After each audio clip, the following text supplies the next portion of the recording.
Hey everybody, this is Tim. I wanted to make a video about how to get back into Diablo for those people who are coming back with the patch 2.0.1. With 2.0.1, Blizzard changed a lot of things regarding loot and difficulty settings and whatnot that made the game a lot more fun. They changed a lot of skills on top of the loot and whatnot, but the loot is really the main difference that people are going to experience. If they had played it back when it came out, when Diablo 3 came out, compared to what Diablo 3 is today with 2.0.1. The first and major difference that you're going to experience is difference in loot. They changed loot to smart drops. And so what you get when you're playing a wizard is going to primarily be focused on items that are going to be beneficial to you as a wizard. You're going to have a lot more intelligence on items, and it tends to focus a lot more on things that it knows will be useful to you. So you're not, gone are the days of getting endless warrior-only belts as a wizard. And now when a rare drops, there's a better chance that it's going to actually be with stats that are important to you.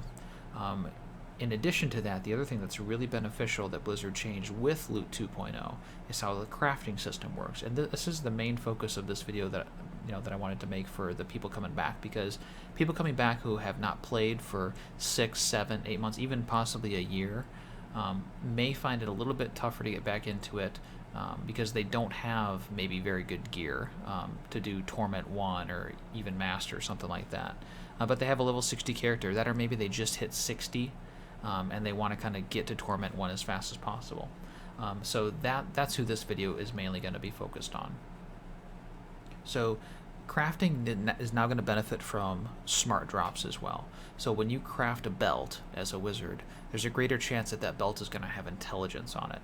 The other really nice thing that Blizzard did is when you craft a belt now, not only is there a better chance it'll have intelligence as a wizard, but also there's a greater chance it's going to have vitality too. So the two major stats that you want to see on almost every item, your main stat being intelligence if you're a wizard or witch doctor, dexterity if you're a monk or a demon hunter, and then strength if you're a barbarian. You're going to get that more likely than not, and you'll also have a very good chance of getting vitality with that. And so what I want to do is I want to show you what I actually rolled up with Hadrig here just a couple of minutes ago. Did not take me a lot of rolls. I probably rolled maximum 5 to 6 of any certain item before I found a piece that I really liked and that was going to be good enough to get me through at least master difficulty pretty easily. In my inventory, here are a bunch of just random items that I had been using on my wizard, and here are all the items that I actually rolled up. Now the only ones that I kept as a holdover from the set that I had been using before were just the rings. That's because you can't craft rings yet, so these are just what I had. There's nothing special about these rings. In fact, you can easily find rare rings now in patch 2.0 that replace this damage and health-wise, everything. So just not a very good Zunimasta's Pox, and then a Hellfire ring just for the increased bonus experience. But so pay no attention to those rings. They're nothing really special there. The other items have been rolled up or actually just directly found in the past 15 minutes that I've actually been playing this wizard. So this helm, as you can see, 295 intelligence, 285 vitality. That's something that you'd be really hard-pressed to find on especially a rare item before 2.0. So what Blizzard did now is they changed it. So now there's a really good chance that you're going to find an item with intelligence and vitality, and then some other good stat on there too. So this is one that benefited from smart drops, dropped intelligence, vitality, and crit for me. The shoulders. Now, a couple patches ago, Blizzard added account-bound crafting recipes. There's a shoulders, a vest, bracers, gloves, and also an amulet too. You can buy the vest from Act 2 Squirt. She's this little girl merchant there in the middle of town, and you can buy all the different stat drops for the for the vest piece here. So this one's intelligence. It rolls very high intelligence, rolls good vitality, has a bit of armor there and 3 sockets. That's really all you really need out of a vest is you want stats. Vest is where you get a lot of stats from. I mean, if you can get all resist instead of armor, that's fine too. I rolled up shoulders. The nice thing about the shoulders is if you are like wearing something like Vile Wards maybe, you can easily replace those Vile Wards with one of these new sets of account-bound shoulders too. They roll really high primary stat, so 303 intelligence, which is actually one of the lowest that you can get. It goes up to 329. And also a really good vitality roll. That's one thing that Vile Wards always suffered from too, is it was a lot tougher to find good vitality rolls on them. And you can also easily get them with resist all or with life per second if you want. Any number of different things. Like I was saying, I didn't spend more than maybe 1 to 5 rolls to get these items here. So if you want better items in this, just take a little bit more time, a little bit more crafting materials, and you'll get better than this too. Here's a pair of gloves that I rolled. Really good stats: 326 intelligence, 311 vitality, 80 resist all, attack speed 5%. That's all you need. And see, these are the account bound ones that you can see in the lower right corner of that item as well. Also rolled up some bracers. Really good intelligence, vitality. I mean, that's really all it's going to take to get you through mastery. Master difficulty is load up on intelligence, load up on vitality for your survivability, get crit chance where you can, attack speed where you can, a little bit of life per second on a couple items, a little bit of life per hit on a couple items. That's all you're really going to need. Nothing too special at all. The belt, all I wanted out of the belt was intelligence and vitality. That's what I got. Again, you could easily re-roll this to get some better stats, maybe if you wanted all resist or something like that too. The pants, all I wanted, intelligence, vitality, and sockets. That's what I got. I got a little bit of life per second on there too. The weapon is the worst thing to roll, because the difference between a rare weapon and a legendary or set weapon is really big now. And so it's tough to roll up a really good weapon. This is just one of the best that I could roll up in the short amount of time that I wanted to spend rolling these items. But if you have something like a little lower level Echoing Fury like this with a socket on it, that's going to be significantly better. But if you need to, you can certainly roll one of these up. They can roll with really good stats on it now, so there could be worse things to use. The boots, all I wanted out of the boots was intelligence, vitality, and some other stat. I would have liked to have gotten movement speed, but I didn't want to waste too much time rolling up boots just to get movement speed. And last but not least, this source. Now, I had rolled up a source that was okay. It had intelligence, vitality, a little bit of damage on it. This actually dropped in the, like I was saying, 10 to 15 minutes that I've been playing the wizard, so I actually just put this on her because it was a little bit better. So, anyways, what that does is that puts me, once I'm buffed, up to about 61,000 damage.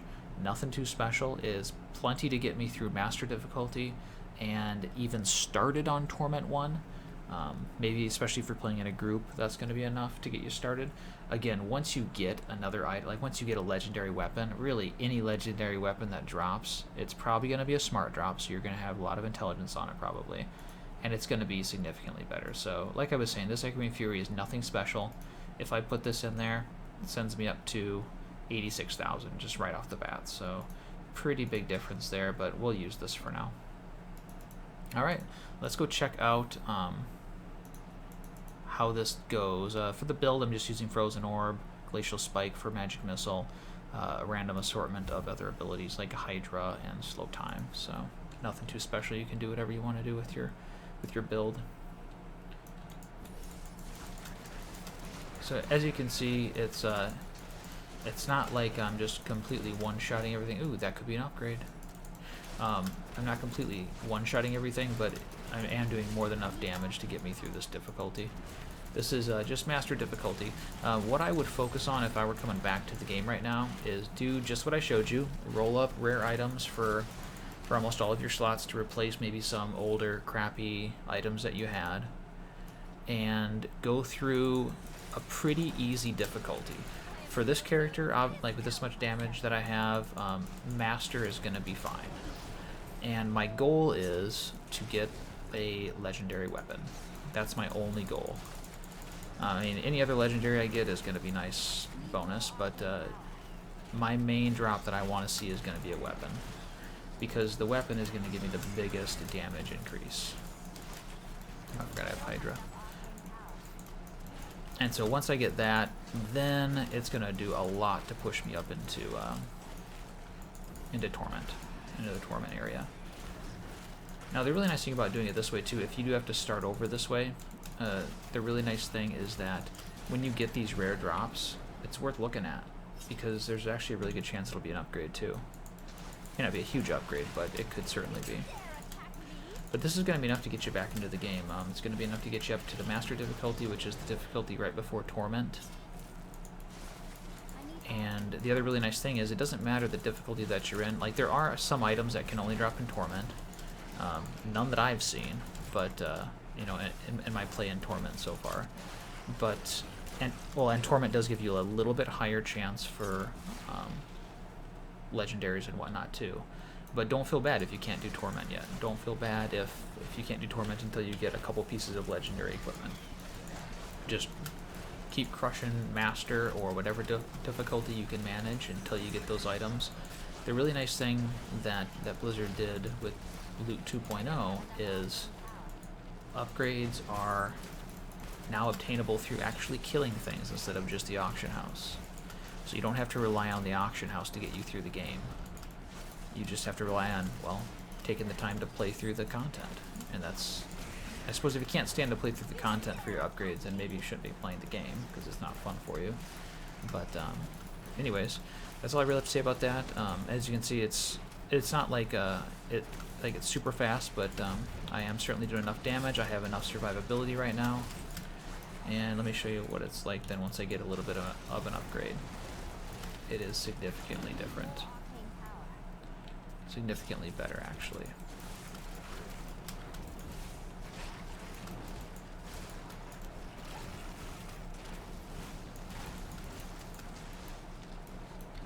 Alright, but anyways, that's the video. If you have any questions or anything like that, feel free to comment on the YouTube video or stop by the stream. I stream at twitch.tv/IamTheMatrix. I'll put a link to